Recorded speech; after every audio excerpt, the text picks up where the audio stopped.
The BS Report is a free-flowing conversation that occasionally touches on mature subjects. First of all, This is the BS Report with Bill Simmons. it might be cool, I don't know. And if it's not, I don't care. The BS Report with Bill Simmons. Bill Simmons works for ESPN. He's also named the sports guy, and he writes a comical sports column. He must be a popular dude. The BS Report. It's got a real dirty sound, like a rusty steak knife cutting through a well-aged steak. Now. Here's Bill Simmons. BS Report, a sunny Thursday afternoon in Southern California. In Bristol, which I don't know how the weather's doing. But It's actually very nice. Oh, good. There you go. On the Subway Fresh Tech Hotline, ESPN's Matthew Berry. What's happening? Not much, man. I'm good. It is. It's a sunny day. Lakers have retaken the lead against your zombie Sonics. Things are well in the world. Yeah, they might have figured out that series, unfortunately. Took them a couple games, but I think they figured out how to win that series. Do you think it took them a couple of games, or do you think Phil was just sort of like, all right, let's see if we can do it without, because, listen, Kobe's definitely banged up and a little bit older, and, you know, every year they always want to try to let Fisher guard the point guard only to get blown out of the water. Happens every year. We saw it with Aaron Brooks last year. So do you think maybe he's just like, all right, let's just see. Maybe we can do it. And then, you know, basically got down to they won the 2 games in Oklahoma, absolutely crushed them in Game 4, and Phil was like, all right, fine. Kobe going with Russell Westbrook. Let's stop screwing around. I'd go with that theory. I do think, though, that they underestimated the OKCers. I think they assumed that there were so many young guys, and young guys always fold in the playoffs and all that stuff. And, you know, they'd win their 2 in LA, they'd win Game 3 or Game 4, and then they'd close it in 5. And, you know, Game 3, which was really the game they brought out the heavy artillery, and they didn't win it. They could have won Game 3, I agree. Yeah. And then Game 4 was clearly there was something weird going on with Kobe. It had all the makings of Kobe getting called into the office an hour before. Phil saying, I really needed to get Gasol and those guys involved. What do you mean? Are you saying I'm selfish? And probably one of those. And then Kobe comes out with a chip on his shoulder.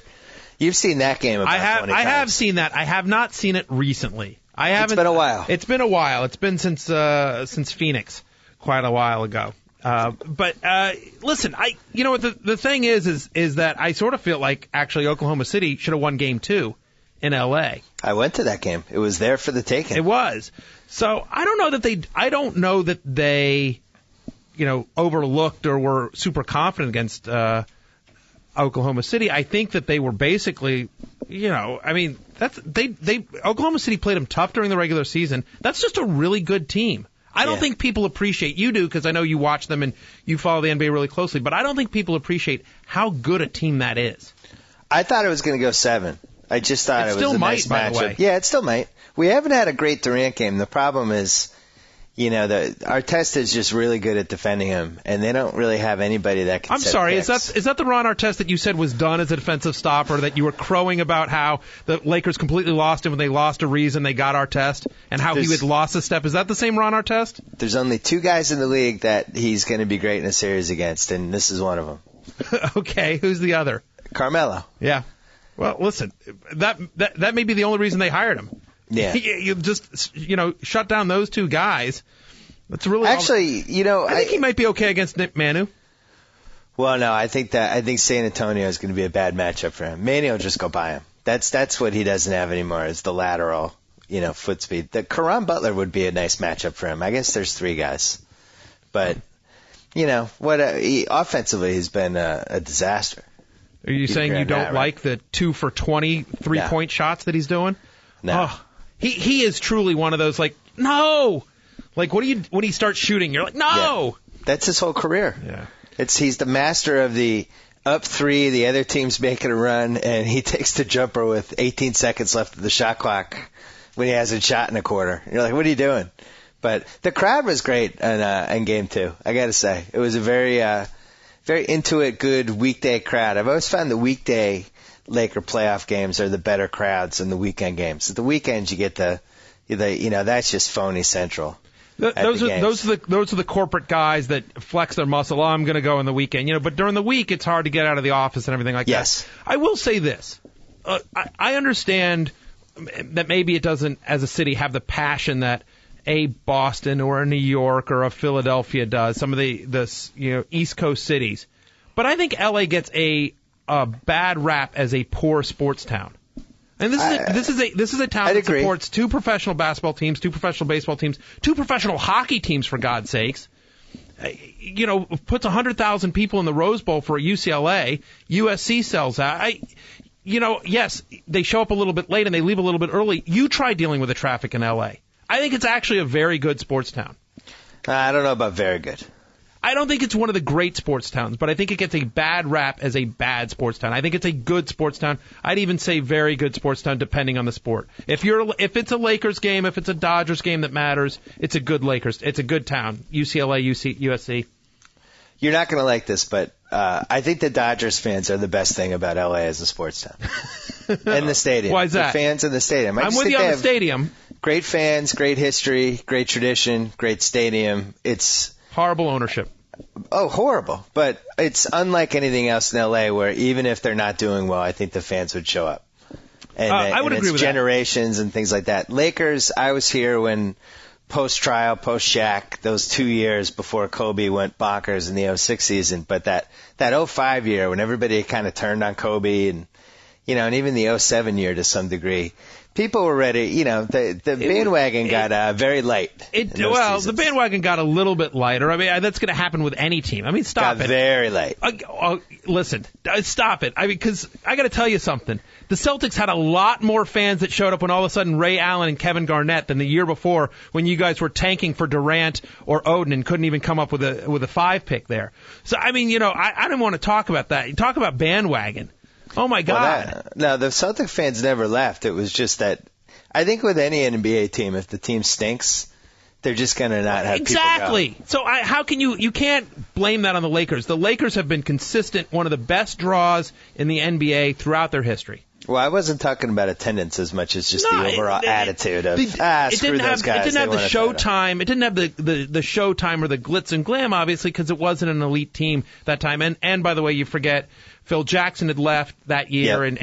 and Rudy Tomjanovich was there, and he's not nearly as dynamic a personality or kind of the larger-than-life Zen master. Phil's a great fit for L.A. So, but no, they still got very good attendance. It wasn't like the hot thing to do, but I don't think you can knock that. When it's working, like those Laker playoff games, and you got the celebs in the house, and it's a good opponent, and there definitely is a buzz that feels a little different than other arenas. Hey, when you went to because there's always the usuals, but there's always a couple of randoms. Any good celebs you see Tuesday night when you were at the Laker game? No, it was the usual suspects. The weird things are like I took my wife; she'd never been gone to a Laker playoff game, and you can't really overstate the amount of the botched plastic surgeries. The guys, I wrote a little bit about it in a column today, but about the guys who look like they've been cast as extras for some movie that you don't know if they're filming it or right. not. Guys from that 25 to 35 age range, and the trophy wives and the girlfriends are unparalleled. I was just going to say that if they ever wanted to change the name from the Lakers, it should be the Cougars. Yeah.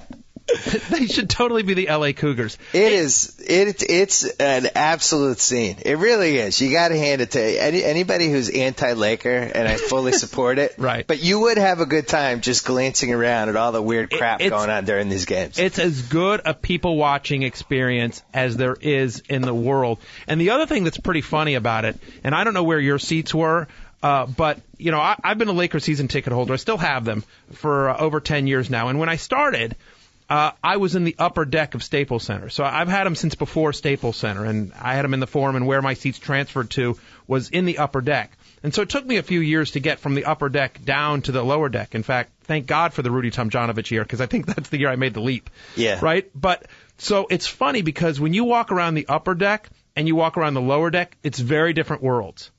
The women are much hotter on the lower deck. Yeah, I mean, it's really because the upper deck, it's not cheap to go to a Lakers game, but it's crazy expensive to go when you're lower deck versus upper deck. Yep. And so there's like a class system. It's insane. I totally agree. And the other thing is, in the upper deck, you'll see women with Laker jerseys on. Right. In the lower deck, you see women dressed like they were out for an expensive date. That's right. Yeah. Upper deck is like Lamar Odom jerseys, and lower deck is leopard skin jackets. Yeah, there is no difference between the way people are dressed between the baskets and the lower deck seats versus if you went out to STK or 14 or any restaurant out here. It's the same outfits. I haven't been to a Laker game at Staples this year, but they have don't they have Hyde or something there? Don't they have like a fairly trendy nightclub in Staples now? Yes. Not just that, but so awesome. They have the club, which I don't know any other city that would work. Right. I really am hard pressed to think of one other city where you could be like, yeah, we're going to put a nightclub in the basketball arena and people will go. And what's hilarious is just like any club, in New York or LA or something, there's VIP sections, and then there's any party you go to or any bar you go to, there's always one more rope to get past. And there's this small kind of chairman's lounge, and I've never been in it, but that basically you have to be friends with Jeannie or Phil or the Lakers. Only 20 or 25 people get to go in this, and it's Jack, it's all the celebrities that sit on the front row. Well, unfortunately, I've been in there. Have you? Yes, and it's much bigger than 20 and 25. There's a little bit of a myth about how big it is. Oh, okay. Well, yeah. Tell me. I've never made it past there. So it's I would say it's about 100 people, but there's this quote-unquote smoking room that's in the back that's basically reserved for Jack and anybody who's super duper famous. Like you or I couldn't be like, yeah, we're going to go in that room. It's not cool. I guess they smoke cigars in there or do whatever the hell Jack does. But Jack does whatever he wants. He's above the law. What's weird because the Kings have this too. So the first half ends or the first period ends or whatever game you're going to, and everybody pours down to go into that room. But it takes 10 minutes to get there. So then by the time you get there, there's 100 people waiting for a drink, but then the game is going to start again in 5 minutes. So everybody who goes there ends up missing basically the third quarter. Except for Jack, who somehow can just float in and out like the Matrix. I'm telling you, he's above the law. You know what's funny about the little secret room? Because I had never even been there until 2 years ago. And I kind of wish I never actually did go in there. It's one of those things that I wish I hadn't seen. It's like the smoke monster in Lost. You must don't even want to know what it's like. It's more fun wondering what it's really like than just it's this room that has popcorn and one bartender and mostly the people that are at those things are, and you've I'm sure rubbed shoulders with them, that kind of junior level LA agent type. Right. The guy who'll come up to me and introduce himself to me, but yet still thinks I live in Boston, but claims he's a big fan. Right. I'm like, yeah, I've lived in LA for 8 years. Obviously, you haven't. Right. No. Exactly. Oh, I'm a huge fan. Oh, well, you thought I lived in Boston. Right. But exactly. anyway, yeah, I'll it's get very that sometimes phony. too, where somebody will say something they're a huge fan. I love the podcast, and I always think they're talking about me and Nate. Yeah. And they'll mention and they'll say I heard you on the BS report. I'm like, yeah, I did that 6 months ago. Or something like that. Or they'll say I love, I'm a huge fan. I'm like, oh, really? Do you play fantasy football? No. Yeah. And I'm like, just sort of so. That's an LA baseball? thing. No, I haven't done that at all. Do you have any idea what I actually do? And they have no idea. They hear ESPN and they get all excited or something. Well, you know what? It's an LA thing because in LA you're conditioned when you meet somebody to tell them you're a big fan of whatever the best thing they ever did is, and that's just what they do out here. Yeah. So you meet Keanu Reeves and I love The Matrix. Right. You're just conditioned. That's your first reaction on the handshake is to mention something they did that you liked.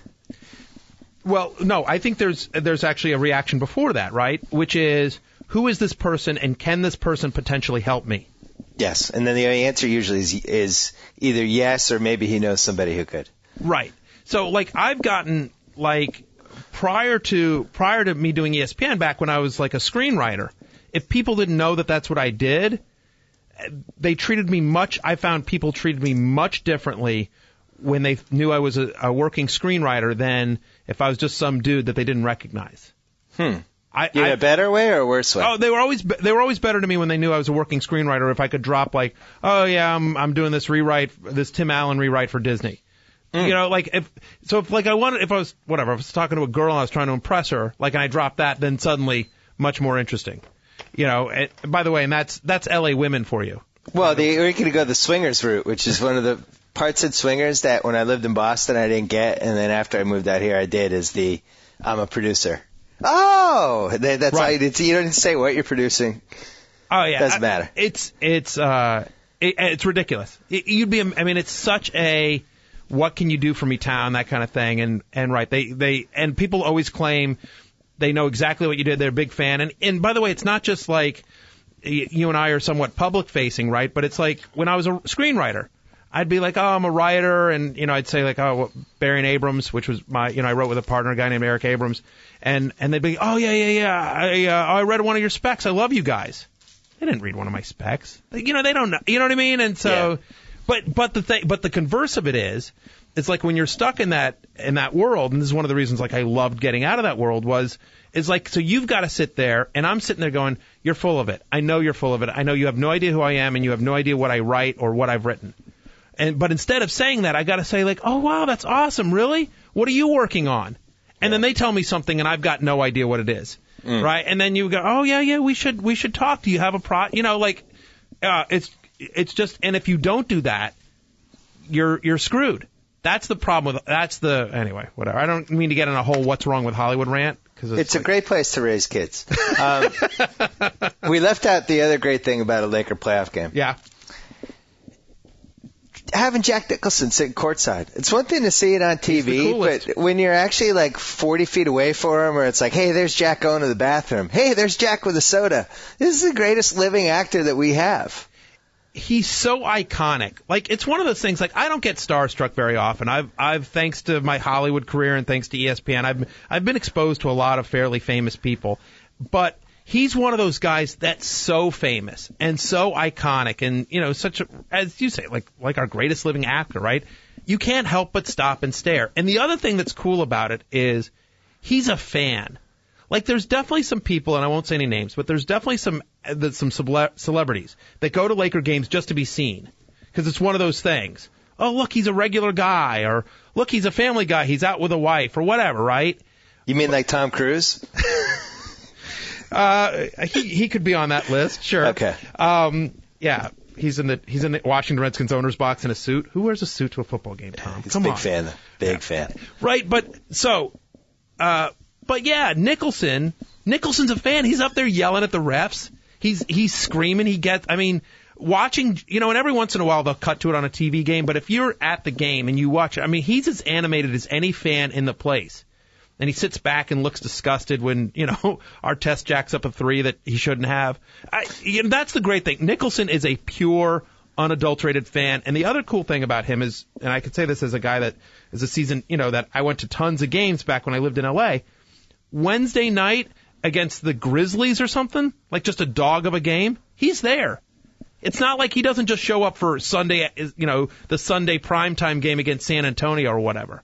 He's there against Charlotte. He's there against, all the teams, back when Charlotte was bad, It's too bad that he didn't have like a friend who could help him write some book about all the things he's seen in the Lakers games. Because arguably, he's had the longest, greatest stretch of seats that anybody has ever had in any sport. Like, he's been there for, 35 years of games where he's been sitting next to the visitors bench.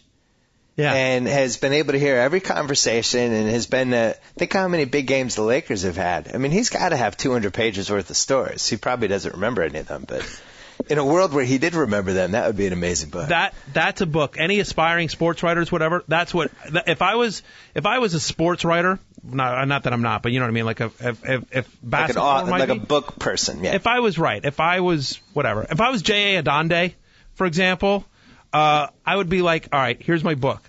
Jack, I'm just going to interview you for 2 days. I'm going to transcribe it, write it up in a book. We're going to put your name on it. We're going to sell 1 billion copies. Yeah, you show him one of the Mitch Albom books that's like really short and thin.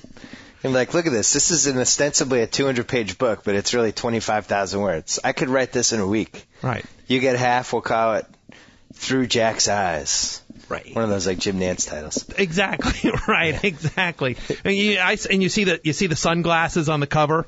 Right. Oh, I meant to ask you about the sports Emmys. I finally endured one on Monday. I know you've been. I have. There is no more excruciating 3 hours that I've ever spent in my entire life. It's a tough 3 hours. It's more than tough. Right. It's very self-congratulatory. It is. League and award shows generally are, but I feel like the sports Emmys more than I think any other kind of, award show is self-congratulatory. Well, let's think about this. I'm trying to think, like the Independent Spirit Awards. Those are pretty blowhardy. You ever watch those? I've watched a little bit, but I don't know that they're self-congratulatory as much as they're just earnest. I feel like the Independent Spirit Awards are much more like, and we're doing art. We're not doing that crap that Hollywood is. They sort of buy it. You know what I mean? Yeah. Whereas the sports Emmys are very it's hard to describe, but like the year I went 3 years ago, and it was like Bob Costas, and now all the presenters are like, how like the Oscars, right? So Tom Hanks, he's not up for anything this year, so here's Tom Hanks to present Best Actor, right? Which makes sense because he's a great actor, but it's not like he's competing. But it's weird because what happens is like somebody like Bob Costas gets up, and then the very next day, the very next award, he's up accepting an award. It's odd. And ESPN, we're part of that too. I mean, I know, I think didn't Hannah present this year?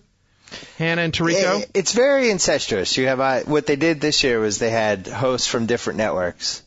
So which is what they did my year too. Yeah, so ESPN would present 5 awards, and then CBS and Fox. Back to the award ceremony thing. Yeah. I think the problem is that, and I heard these complaints about the Emmys as well, the actual Emmys, which is that the problem is that the people who vote on them are frankly the people that have the most time. And usually the people that have the most time to watch all the things and go and actually sit in a committee and argue about stuff or whatever, or vote. Yeah. And often the people that have the most time are the people that aren't working. And unfortunately the way things work is that the people that aren't working are usually older and bitter. And so that's why a lot of times you see, especially with you hear this with like the Academy in terms of like Oscars and that kind of stuff, is that, they're not real progressive, that tend to kind of old favorites get, because you have more conservative voters. Like that's one of the theories at least. Well, has there ever been a voting process that successfully was pulled off? Like look at the NBA. I still don't have an NBA vote. Do you think they're out of the people that write about basketball, I'm in the top 100 who should have an opinion? I would hope so. I feel like I'm in the top 100. I'm not saying I'm in the top 20 or the top 10, but top 100, I'm pretty sure that my opinion would be one of the best 100 and most objective, and I watch games and I go to games. I feel like if you publish a book on basketball, once you get to page 600, you get a vote. You think 700 pages would have bought me a vote? I would have thought. But they had the people that have votes, first of all, it's the broadcasters for every team get a vote, which I think is just insane because they're watching their own team 82 times and just seeing the other teams the one time they see them. It's not like they're watching the package on 4 TVs. And then you got the older writers who get a little grizzled, who don't like the league as much but keep their job because they need the union benefits. Those guys have a vote. The guys who long for the old days when Dave Cowens dove on the floor for loose balls, those guys are voting. It's the same thing with anything, right? Like the baseball writers, and there's always guys. Ricky Henderson was not a unanimous selection to the Hall of Fame. That's the one that kills me.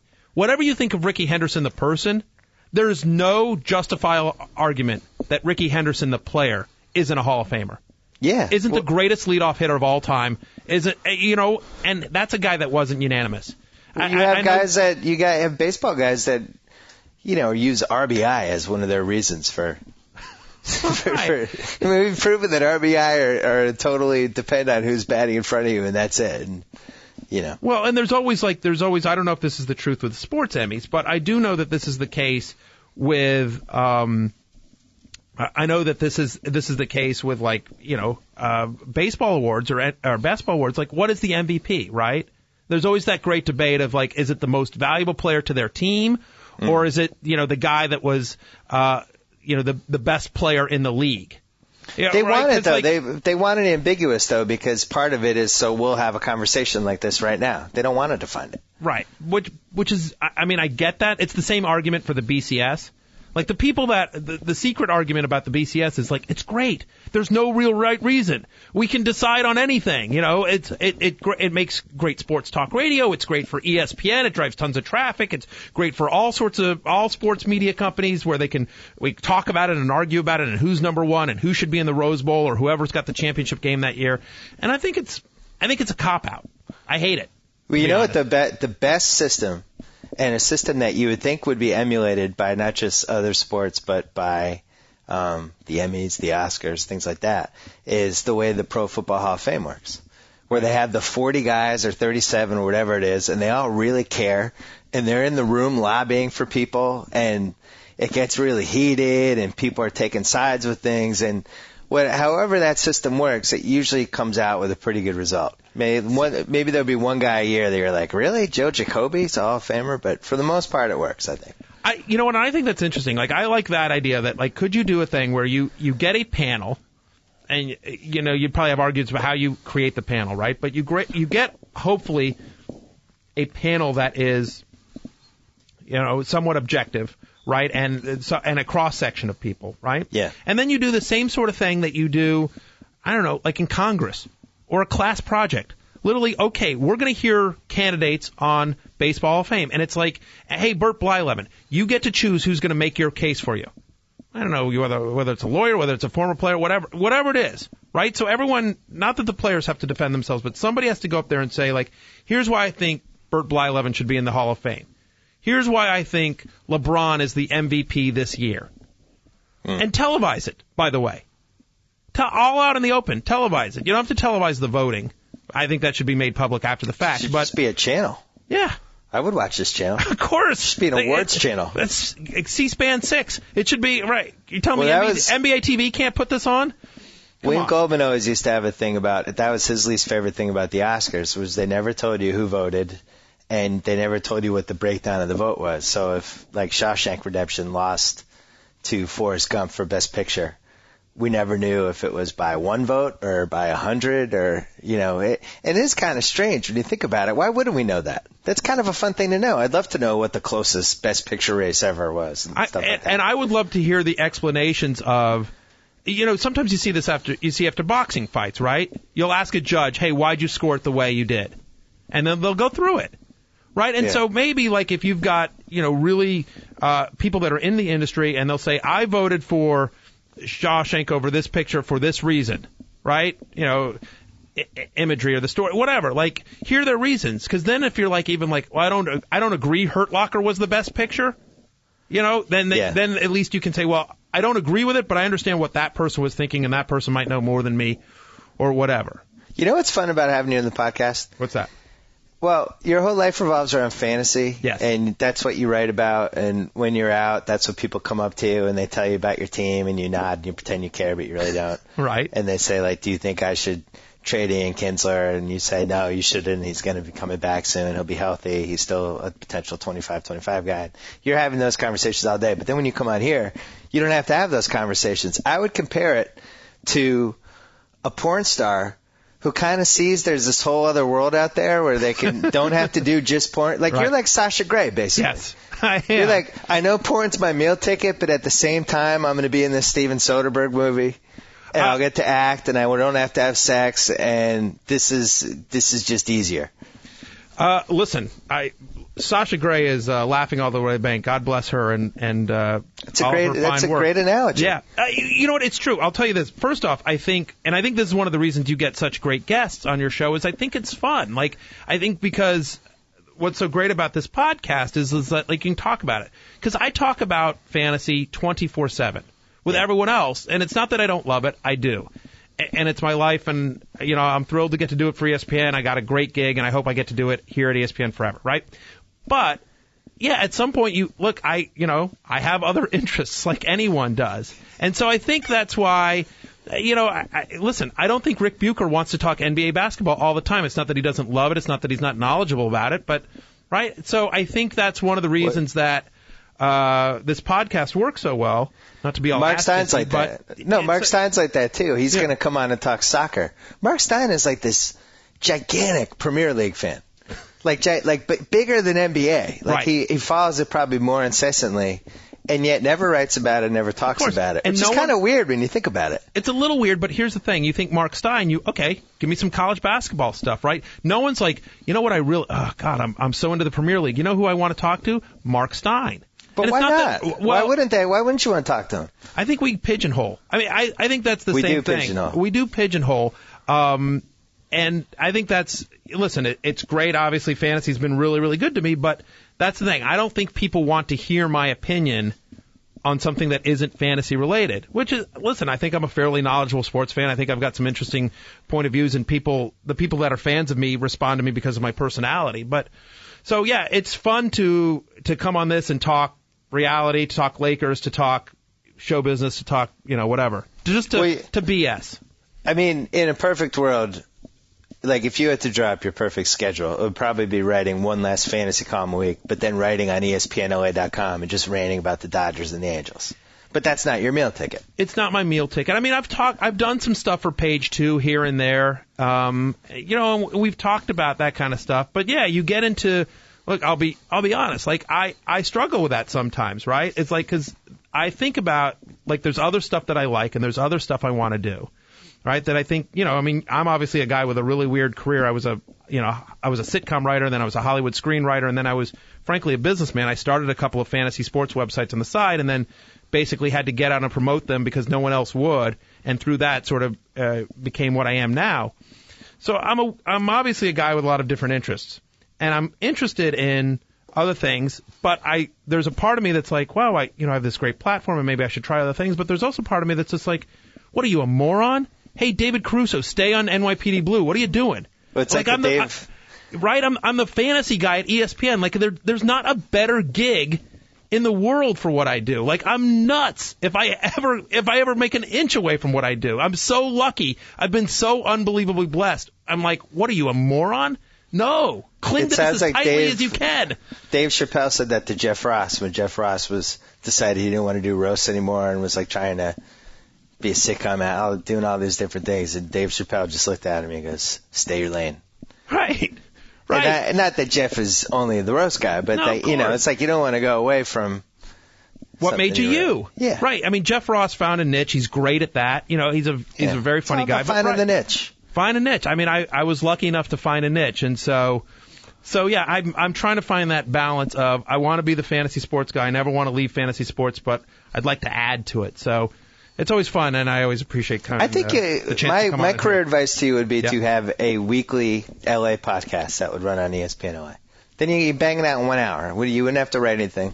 Oh, I like that. You'd find somebody just to rant with, and you could rant about the Angels and Dodgers and Lakers and all that stuff. I love that idea. I'm stealing that. I'm giving it to you. I'll pitch that to KJ. And in return, you're going to help me with my AL Keeper Fantasy League team. Okay. I'll just Which tell you. probably doesn't need help. No, you know what? Well, not for it needs help for this year, but it doesn't need help for the future. Like, I looked at the team. By the way, and I'll just tell you this, and I'll tell this to everyone listening. If you ask me what I think of your team, the answer is always I love it. Yeah. No one ever wants to hear, wow. Everyone, when they ask you, what do you think of my team, what they want to hear back is, I love it. And maybe you need a little help here, you could do a little more here, but ultimately what they want to hear from me, I think, and anyone is, I love it. That's always what I say. I give an honest answer, but I always love it. You know what it's like? What? It's like when you show a photo of your new baby to a friend. They don't want to hear anything other than what a gorgeous baby. It's great. Of course. Congratulations. You know what I say? Whoa, wow, a little thin up top already, huh? Or right, none of those comments you want to hear when you're showing the baby photos up. Right, exactly. Wow, she didn't get the wife's looks, did she? Too bad. Right, no, none of that. Like just, hey, it's a great kid. Hold on, I have a quick announcement as we're taping this. Justin Smoke, who's already homered today, just doubled off the wall. How about them apples? Smoke Monster. Smoke Monster. Could there be a better combination of a guy with the name Smoke coming to the major leagues during the final season of Lost as the Smoke Monster becomes a key? I mean, it's like the perfect manufactured nickname. It's really Has good. anything ever fallen into place like that for somebody? He's Smoke Monster. He is Smoke Monster. I don't know that it has. I'd have to think about that one. Nothing's coming to mind. Perfect combo of pop culture and fantasy relevance. All right. Well, I don't really want to talk about my team that much, but let's talk about the whole I will just tell you this. I just want to talk about this strategy that we had and what your feelings are. Where we're in an auction, we're really going for it in 2011 because that's when all our young guys are going to be ready. And I did the Moneyball strategy where all the value was in the pitching for some reason, and we just loaded up on starters and kept loading up, and by the time it was over, we'd spend 160 of the 260 on starters. Right. And just went for the super duper staff, figuring either we'll clean out 50 points in pitching, or worst case scenario, we'll have starters to trade near the deadline. I needed the offense, the hodgepodge offense to come through, and of course, Michael Brantley, Travis Snyder, Matt Laporta, I'll crap the bed. So we're screwed. Yeah. But do you like that strategy, though, if it's an off year and you don't really know where you're going? In theory, I do. But I think I like the idea of it in general, but I think you guys messed up that theory. Like, just to give you an example. So in my long-term NL Keeper League, which I think is similar to your AL Keeper League, right? Last year, I won the league in this league. But to do so, I had to trade all of my good keepers. So when I came into the auction this year, I had nothing. It was super threadbare. And I had there were a couple of teams that I knew had a lot of money left over and really good keepers. So I knew going into the draft there was no way I'm winning. So what I did is I went all stars and scrubs, which is what I think you guys did here. Yeah. So I spent tons of money on the studs that were the Troy Tulowitzkis, a Prince Fielder, overpaid for a couple of big guys like that. With the whole idea that when it comes to the trade deadline, I'm going to trade these guys. I went all stars and scrubs with the idea that if my scrubs suddenly pan out, maybe I finish in the money this year. And if they don't pan out, then I can trade my studs for prospects for next year, and I'm building towards 11. Then it's stars and scrubs is an interesting strategy because you're kind of not totally out of the game. You can at least hope maybe you'll get lucky with Doug Fister, right? Or those level of guys that every year these starters come out of nowhere. And I'm looking at your team here, and you have a couple of those guys. The problem is that where they panned out for you is where you don't need them. Like you got Foster Carmona at $7. That's nice. Yeah.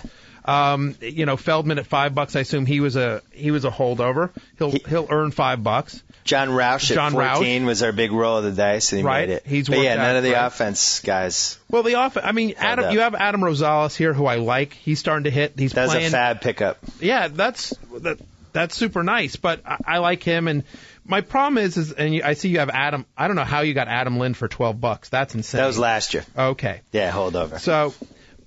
So anyway, that's the theory, and I think that's sort of what you guys tried to do here. My issue with it is that pitching the reason the value is in the pitching is because there's a lot more pitchers, and you tend to find it's easier to find the Foster Carmonas. It's easier to find. You guys had Scott Feldman last year, I noticed, and kept him, right? It's easier to find those guys than it is the Adam Linds. So True. To me, and pitching is so much more fickle, as you've learned with Josh Beckett so far this year. Pitching is so much more fickle that if you're going to go that route where I'm going to get studs that I can then later trade for 11, then you've got a much better chance of it being an offensive guy, right? Those guys are more safe. It's easier to predict hitting than it is pitching, generally speaking. Very true. And my whole thing is you got to have some sort of strategy or three variations of whatever strategy you think going into it. And for us, because we knew we had the hitters, because we had Smoke and Carlos Santana and Desmond Jennings, we know those guys are coming up. So we figured we'll lock down pitching, hope we get lucky with the hitting, and then as it goes along, what we didn't expect though, I chewed up so many starters that it actually threw the market out of whack for the rest of the starters. Like Javi Vasquez went for 23. Boy. Jake Peavy went for 24 or something. And it kind of messed up the draft. Right now. And the other owners were mad about it. Like, they're like, you screwed up the draft. I'm like, well, this is great. I don't even care if I won or lost. I made 8 other guys unhappy. Isn't that the point of a fantasy draft? It's definitely. You want some sort of upper hand. You don't care what it is. It's definitely one of them. The problem is that you're right. I mean, I'm looking at your team here. Beckett, Burnett, Lackey, Shields. I mean, so that's 4 guys that are 1 or 2 fantasy starters. I mean, you probably should only have 2 of those. And then you've got like Masterson, Feldman, and Carmona. I mean, so like Beckett and Burnett would have been enough, And then if you got Shields for a good price, which at 19 I think that's probably about what he's worth. I just wanted the value though, and it came down to like A.J. Burnett, that was after we'd already got those guys, and he was for 14. I wasn't even crazy about him, but I'm like, that guy might have 220 Ks this year. $14, I'm not passing him up. We had a funny. I always think there's one tipping point in the draft that you kind of know when it's happening, and then you look back and you're like, damn, I knew at the time. And what's weird is that in an auction, it always happens in the beginning or near the beginning. And in this draft, Miguel Cabrera was the first guy called up. I kind of thought he was going to have a big year, post-alcohol. I think he's going to have a huge year, yeah. Well, and we're seeing he's going to have a huge year. So he's like, he went for 37 last year. So it was 32 this year. And I could have bid 33. And it really came down to, I didn't want to lose that much money right away because it's so much fun to have an auction when you have money. And it sucks having your money gone after one guy. And I didn't go 33. And I've seen this happen in almost every draft I've ever been in. The best value guy is always like the first or second guy picked. Because nobody ever wants to chew up their money. Right. Yeah, they're like, oh, crap, I don't want to go 37. Well, and then all of a sudden you get Miguel Cabrera for $32. There's always value at the end of a draft because people run out of money, and then there's always a few people. But, yeah, that's one of the keys of auctions is recognizing when there's value and jumping on it. But the part of the problem I think that you guys had is I felt like it's a little feast or famine. Like I don't have neither fish nor fowl, I guess is probably the phrase I was going to say, is like you either like I understand that like we're going to build towards next year, but maybe we'll get lucky. But you guys sort of like, I'm looking at like Beltre here. Beltre's not a for next year kind of guy. He was a keeper. Right. Yeah. Because of how bad third base was. Yeah. Probably a bad keeper. It definitely was shallow, and I like Beltre this year. I think we talked about him on the last podcast we did. But I just sort of felt like you're either going for next year or you got to make an honest effort at this year. And I just think it's going to be, your league better than I do, but I would just think if my goal is I want to ultimately, I'm going to try to get a little bit lucky, but ultimately I'm trying to, grab some guys that I can trade later on in the season. I just think I find it easier to trade hitters than pitchers. Yeah, you're probably right. Why haven't we moved to an auction format in every sport? I don't know. Why is anybody doing a draft that has rounds at this point? I guess because it's easier and it's what they're used to. But and it's obviously shorter. But auctions are by far the best. You can do them, like, not to be a company shill, but we have an auction draft software on ESPN.com. So the excuse of like, well, we don't do an auction because we don't live in the same place and we can't all get together is no longer viable. Yeah. And it's such a better, it's a more fun experience, and it's a truer test of talent. That's the thing. I think drafts take a certain kind of skill, but not the level of skill that an auction does. Because in an auction, it's not just about getting the best team, but it's about value. It's about reading the other players, who's bluffing, who's holding on to their money, where's the value going to be, where are the runs going to be, how much to bid. Yeah, it's like it's a million decisions like yours. $32 on Miguel Cabrera. I have him at 37. Do I say 33 even though, I already have a first baseman or something like that? So, whereas if it's a round-by-round draft, it's like, seventh pick, I'm going to take Miguel Cabrera. Like, there's not a lot of rocket science to that. Right. And it's the other thing is it's just like, this year in fantasy football, only one guy's going to get Chris Johnson, only one guy's going to get Adrian Peterson. Have a shot at that, right? There's going to be 8 to 10 guys that don't get a shot at those two players. In an auction, everyone's got a shot at every player. You just have to, how much is that guy worth to you? I'm bored by fantasy football. I'm not going to lie. I know that's ain't American to say it, but I really want my league to move to an auction this year, and I've been really pushing for it because I just think it's year after year. It's the same thing. You get in the top 3, you take the top running back, and you get in the lower, and then maybe you take some chances in the back end of the draft if you're number 12, and you may take the 2 receiver. It's kind of like watching a poker hand where you just kind of know what all the percentages are. Right. And then it comes down to who gets lucky with Jamal Charles in week 12 for the last 4 weeks and crap like that. And I don't know how much skill there is anymore. I think there's some skill in recognizing that, Jamal Charles had he was a guy that I talked about at the beginning of last year, like free Jamal Charles, I kept saying, because Larry Johnson was terrible and we looked at how good Jamal Charles looked in short bursts and that kind of stuff. But yeah, there's definitely some luck involved in fantasy football. It's by far the most luck-based fantasy sport. But, so not as much in an auction, though. Huh? In an auction, there's not. I think the auction reduces a lot of that luck. It definitely does in terms of team composition. There's still going to be luck in terms of matchups and that kind of stuff. Like, you play a guy the week that whatever, that Chris Johnson runs for 200 yards and 2 touchdowns, and what are you going to do about it? But I agree with you. In terms of roster composition, it's definitely a lot more skill. There's more skill in an auction, and it's by far and if you haven't tried it, do so. And then I've had no one that's ever tried an auction that says, I prefer the draft. It's nobody ever goes back. Right. It's like one of those deals. You heard of any football keeper leagues that actually worked? Oh yeah. Yeah, I'm like in a crazy dynasty league with all the guys I went to college with. So it's like, I think it's like 15 years, year 15 that I do it with, and I do it with actually AJ Mass, who's one of our fantasy writers here on ESPN.com. And I went to college with him. He's like the commissioner of it, and it's fun. And you can keep a full starting lineup. What do you mean? Meaning, like I drafted Chris Johnson his rookie year. He's mine as long as I want him.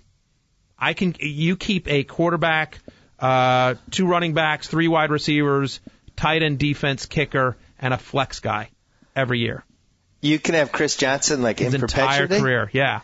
Really? Yeah, no, so it's great. I mean, so it's like... Why wouldn't you have a 3-year contract or something? It's just the way the league was set up, and we've been playing together for so long. It's just, every time we talk about it, everyone's just like, nah, you get your guy and you like him, and, and so some people like LT literally just got traded last year. He was with the same guy for his entire career, except he finally got traded last year. So it definitely makes the draft and free agent pickups that much more interesting. And you come down to some tough choices because you can't hoard like all these wide receivers or all these running backs because so. I couldn't be a bigger fan of the auction keeper. Like, for instance, I just interrupted you. I said Justin Smoke. I've had Justin Smoke in our farm system for 2 years. He's going to be in our team for the next 4. And he got a homer. He's probably my favorite non-Red Sox player right now. I'm the most invested in him of course. Anybody who's not in the Red Sox. And I think for football, that would be really neat to have, I don't know, say you had Miles Austin. You got him for $1, and now you have Miles Austin for next year and the 2 year. You have a 4-year contract with him basically. Miles Austin becomes your guy. What's wrong with having a couple of those guys? No, it's great. I mean, you can do it the standard kind of the way baseball runs, which is do an auction, get him at a salary for 2 years, and then at the end of the 2 years, you can either give him a raise for additional years, or you keep him for that 3rd year at the same price, but you have to let him go at the end of the 3rd year. Yeah. The most popular way that I've heard keeper football leagues are that basically whatever round you get them in, you either lose that round or run round before. So whatever you got. Let me think of somebody. You got Sean Green last year in the 12th round, right? So now you get to keep him for an 11th round pick. You keep him, but you lose your 11th round pick. So it's I've heard variations of that. Say I've heard one where it jumps 5 rounds. So if you got Adrian Peterson 3 years ago in the 7th round, and you kept him, you'd have to sacrifice your 2nd or your 3rd round, or it would jump 4 rounds or whatever. But that it's an interesting way to do it. But then that keeps you doing the round by round. Yeah, exactly. Auction draft is the best way. But if you're going to do a keeper league, I think you have to have some sort of penalty for keeping those players. I've seen leagues where you can keep whoever you want, but you can't keep anyone drafted before the 5th round. Well, maybe the other solution is to have just more people. So, instead of drafting a team defense, you're drafting a defensive front 7 and then a secondary that gets interceptions and forced fumbles, stuff like that. And you just we delve even deeper into the seedy world of football. You're really looking over everything, and maybe that's where it goes 20 years from now. I don't think fantasy football is going to stand still. I think it's going to keep moving forward. I think more and more auctions are going to happen. I think people I just feel like the auction format is just going to catch on more and more every year. I hope you're right. I don't know that that's the case because, the auction format is how it started. We did a whole 30 for 30 doc about this. And then it died. It went away, and then now I think the last maybe 6-7 years seems like it's coming back. It started to pick up a little bit, and I think just online auction rooms have helped that. That was always the issue with auctions was you had to all be in the same room, and that's no longer a detriment. You know what I did? Nate and I actually, it's kind of a weird thing for our podcast. We had to go to this guy's, it was like a stunt for the podcast, the fantasy podcast. So we went to these guys' drafts. We did a podcast live from their draft, or recorded it live at their draft. And here in Connecticut. And it was actually interesting. Their league rules, there was a keeper league too, and they did this one, which I thought was kind of interesting. You kept whoever you drafted in the 6th round. So they just basically said the 6th round you keep for 1 year and you can't keep the same guy twice. You keep for whoever football? you draft. So it's football sort of like or baseball. Football.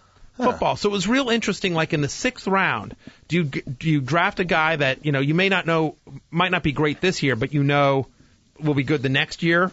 Do you waste your 6th round pick like sort of on a guy that's a good keeper, or a guy that you really need like this year? So it was an interesting strategy to sort of see how these guys went about it, and they all went about it different ways.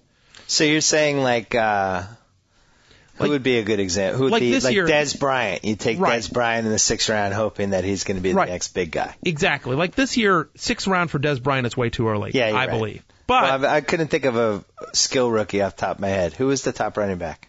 I think. C.J. Spiller. So it's C.J. Spiller in the 6th round, and you're hoping he becomes their guy. Right. Exactly. I mean, the rookie running back I like the most is Ryan Matthews, the kid for San Diego. Yeah. Everyone's going to talk about C.J. Spiller, but I actually think Ryan Matthews is going to be the fantasy rookie of the year, and I don't think it's close. I like Ben Tate. Ben Tate's interesting, but the problem with Ben Tate is there's two problems with Ben Tate, right? Number one is they got a lot of running backs in Houston, right? They got Arian Foster, they got Arian Foster, they got Steve Slayton, and the other problem is they got the evil Gary Kubiak as their head coach, who, as anyone that started Arian Foster in I think week 15 last year knows, he'll commit to one guy and then he pulls. They got Ryan Moats. Remember Ryan Moats going off the week that everyone loved Steve Slayton against Buffalo. So now you're whetting my appetite for fantasy football again. This is good. Now I'm getting excited. Dude, it's so good. Juices are flowing. I got something for you. Did you know you can do mock drafts now on ESPN.com, fantasy football mock drafts? No. Yeah, our game's open. Are you serious? I'm dead serious. So I could tell Cousin Sal that we should just do the lottery draft this week for the numbers, and we could just start doing mock drafts? You can do mock drafts and mock auctions. Wow. It's already open. It's full up right now.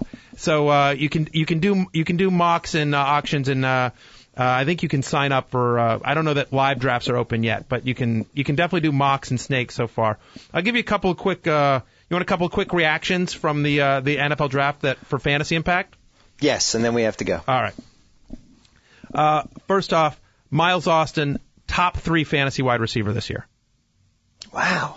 I think Miles Austin is going to have a monster year. I'd rather have Miles Austin than Larry Fitzgerald, rather have him than Brandon Marshall, Reggie Wayne. Keep this in mind. From Game 5 last year till the end of the season, he was the number 1 wide receiver in terms of yards in the NFL, and 3rd in terms of touchdowns. He was the number 1 fantasy wide receiver from that point on. He actually finished the year as the number 3 fantasy wide receiver. People don't realize that.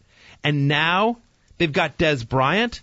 Defenses are not going to be able to key on Miles Austin's the way they were. I mean, because before it was like, he was doing all that with the carcass of Roy Williams that defenses didn't have to care about. But now they've got to pay attention to Des Bryant. So I do think Miles Austin will get a few less looks, obviously because Bryant is there, but he's still the number 1 guy on a team that's going to throw a lot. So I think Romo's actually going to have a big year thanks to Des Bryant, and I think Miles Austin's going to have a monster year. I already talked about Ryan Matthews. Norv Turner told the San Diego Union Tribune that he wants Matthews to get 290 touches this year. Wow. 290 touches, about 250 carries. He said about 40 catches. As bad as San Diego was last year running the ball, I mean, they were brutal. Like that whole offensive line was banged up. LT was dead, right? They were awful, and yet they actually scored 17 rushing touchdowns. They were 11th best in terms of rushing touchdowns in the NFL, and that was with dead LT. Now they got a rookie in there. He's basically all they got. They've said Darren Sproles is going to have the same role this year as he did last year. So I think Ryan Matthews is actually a top 15 fantasy running back. So that was one reaction. And I think Frank Gore is going to have a monster year. I'm actually really high on the entire 49ers. Like I believe in Vernon Davis. I love Crabtree as a sleeper this year. I don't know how much of a sleeper he is, but like as kind of a number 2 guy that I think could take the step to being close to a number 1. But those 2 offensive linemen that the 49ers drafted, I think, they got 2 guys that are 6'5", over 300 pounds. And Gore was the 6th best fantasy running back last year despite missing 3 games. I think Frank Gore's a top 5 player this year. Interesting. And that whole division might actually be a little bit better this year.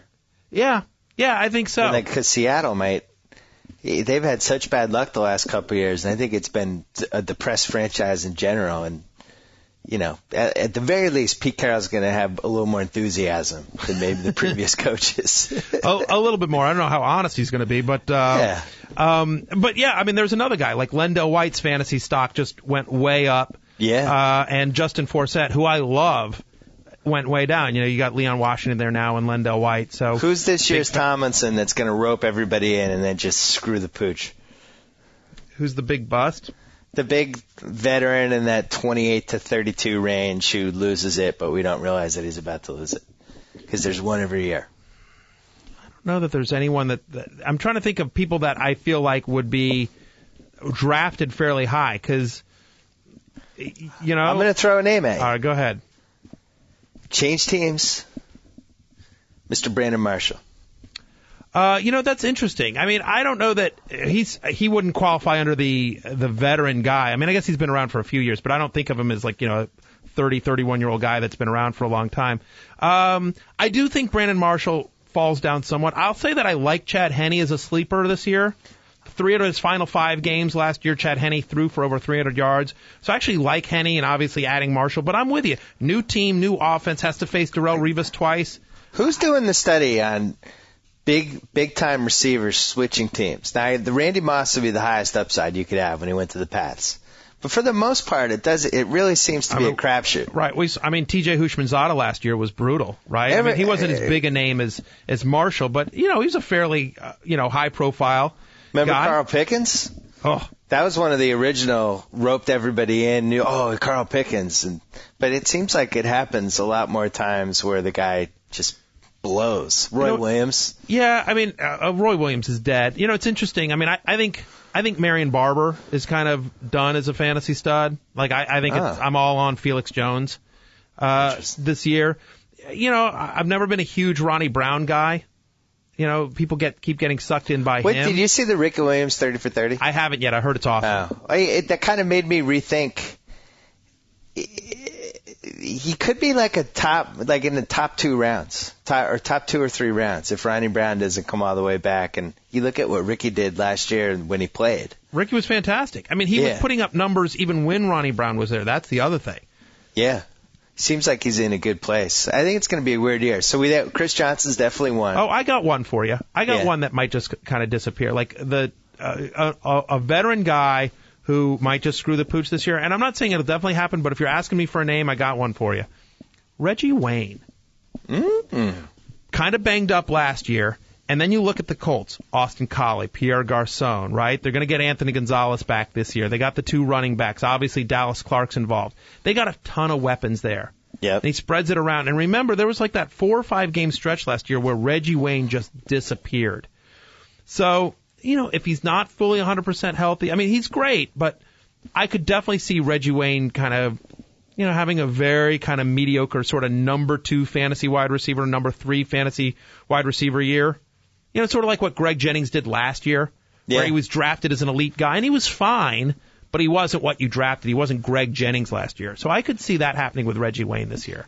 And Anquan Bolden, I think, is another one that I could just see not being good at all, or being hurt, or missing 7 games, or he's always disappointing injuries are always the problem with Anquan Bolden. But I disagree with you. I actually think Bolden, he's wanted out of Arizona for a long time. Now he goes to Baltimore. Good young quarterback, great running game. He's got Derek Mason on the other side, who's a very solid, good receiver, but obviously not going to threaten Bolden's status as top dog. I always got the sense that Bolden kind of resented or was a little jealous of Larry Fitzgerald. That's based on absolutely nothing. But I just, some of the I want to be traded or I want to be paid but like Larry, and he wasn't. And I think he always kind of felt disrespected. And, he's now the number 1 guy on a playoff team with a good emerging offense. So I actually think Bolden could have a huge. I'm an Anquan Bolden fan this year. I'm actually a Ravens fan this year. I think the Ravens are going to be really good. I haven't done enough research yet, but I just always get worried when the wide receiver switches teams and everybody gets all excited about him. It's going to be the most fun part of the fantasy draft? What? Whoever takes Ben Roethlisberger. Can I tell you that 2 days? It's gonna bring down the house. It's gonna be so much fun. When you schedule your draft, you have to schedule at least 15 minutes for jokes, just for whoever drafts. That'll be the pizza break. When Roethlisberger gets taken, then you get your pizza break and you get the 15 minutes to make fun of the guy. Right, exactly. When he drafts Roethlisberger, he also gets the bodyguards with him. Yeah. All right. I was trying to think of a joke I could get away with on Roethlisberger. No, that's what I it's thought not going to was. happen. No. It's really not a lot of leeway with the Ben Roethlisberger situation. No, there really isn't. But, it's interesting. We talked about this literally 2 days ago. Myself and the rest of the ESPN fantasy staff locked ourselves in a room. There's like 15 of us.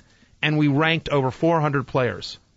That's what we did, like for the magazine, which is the ESPN magazine that's coming out. So we've been talking fantasy football this whole week, and we had a long debate about Roethlisberger. We went back and forth because he's going to miss 4 to 6 games, and this is a guy that's been an elite fantasy quarterback and also been pretty bad, kind of been very inconsistent.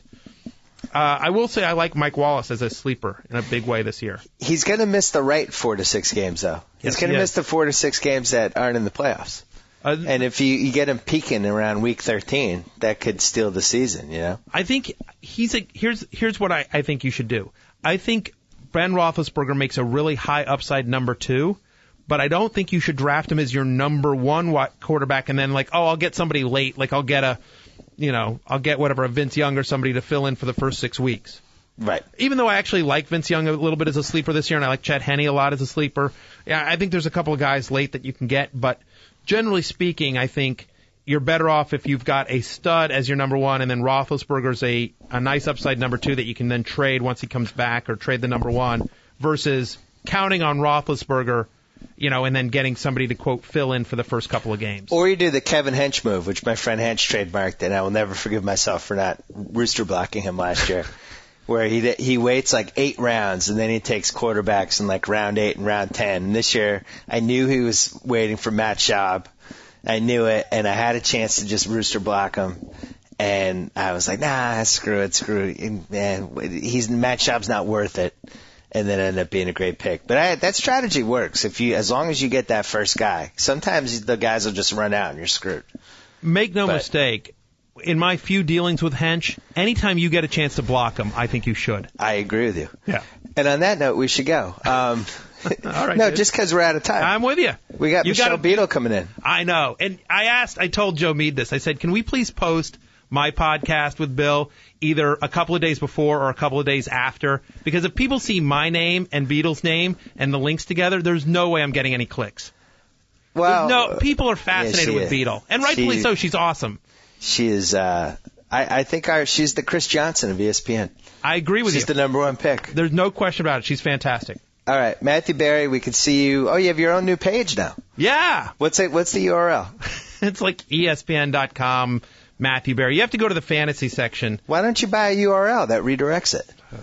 Listen. That's what I have with sportsguy.net or bostonsportsguy.com. I should. Yeah. I don't look at I need to talk to you more about it. Spend $35 on a URL. You can write it off for tax purposes. Yeah. If you just go to ESPN.com and enter my name, it'll come up. Or you go to the fantasy pages and it shows Matthew Berry's page. So yeah, it's a lot of me, Bill. It's a lot of me. A lot of warning action everybody. shots. A lot of action shots here. Yeah, there is. All right, in a few weeks, come back and we'll talk baseball. Sounds good, dude. All right, take care. See you. So I get to sign off. Whoa! Thank you for downloading the BS Report with Bill Simmons. Too much fun. Check